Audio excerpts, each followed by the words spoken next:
Alright. So guys, this time, I may have not mentioned this previously, but I've one update that is clearly obvious that you've probably seen in all the previous videos is this control screen, along with this, this major ready up button just to sort of initialize the game. Not only that, but as you can see, the available weapons that it portrays at the bottom, they have the appropriate icons to the weapons that we're using. But as soon as you're ready up, the weapons that are actually there are added to your player's backpack, and I've now added the ability to to unlock your weapons. So if I ready up now, so in previous videos you would have seen, I've given myself the ability to sort of swap between the weapons. Now if I try and swap either up or down, it tells me I need to find a similar weapon to be able to unlock the weapon. Another quite major update, I'd say, is like I did have a this post-process material added in the previous maps, but I forgot to actually add it in until now. So I actually changed it so it's red, similar to the enemies, and also works on all the items, because after all, at least you can walk up to it, it's interactable, and it tells you all the appropriate information, or collecting what its name is gives it an appropriate mesh. And then we've got the lights at the bottom.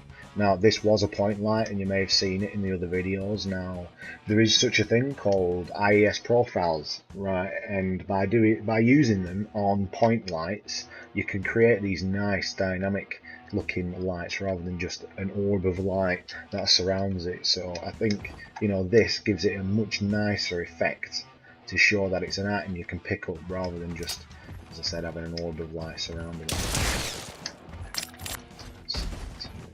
See, it works on the key cards as well as adding to the same percentage.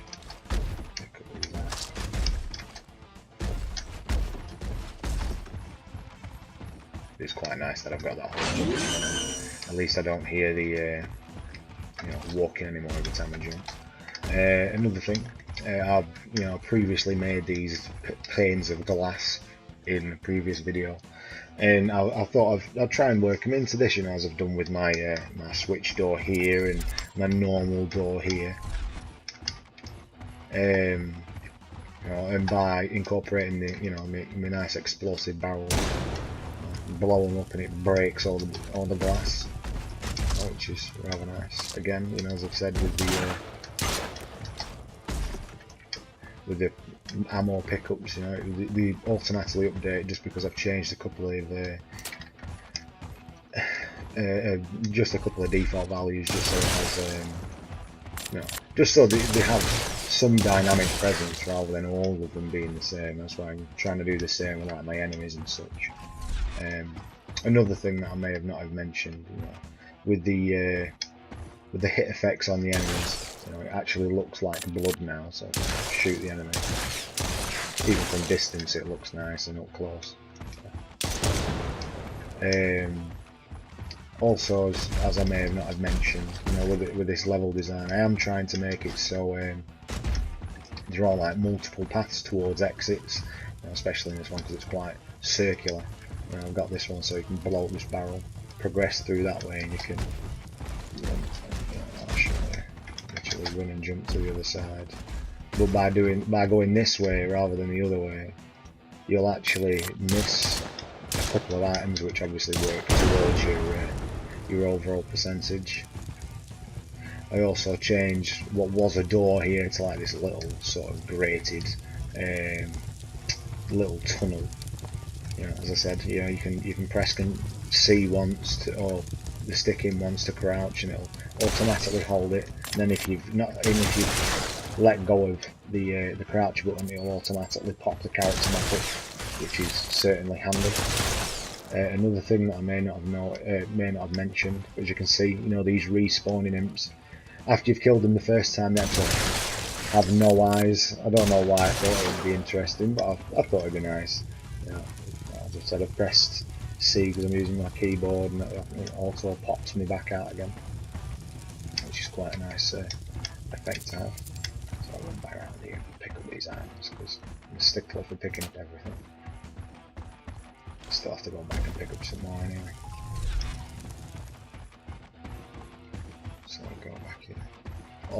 Another added feature. Now, originally, you may not have noticed, but this level, in this level, you would have started with only 100 health, no shield.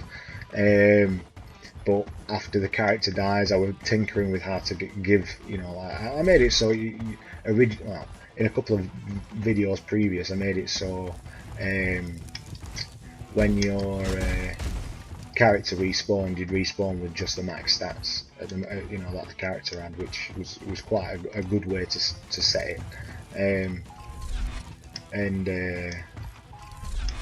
Yeah, whereas now, if I was to die, it only gives me 25%. So at the beginning of each level, even if you get wasted and lose all your armor, you're at least given some, you know, when you respawn. You know, after all, we've always got to think of how the player's going to perceive the level, and at least how they could you know, develop further. So yeah, I'll show you that now. Big Jim to kill. A nice sound effect. You know, as you can see, I'm now at 25 armor to begin with, and that'll happen after each death, just to sort of, as I said, give them some sort of help along the way. That will conclude my current progress. So until next time.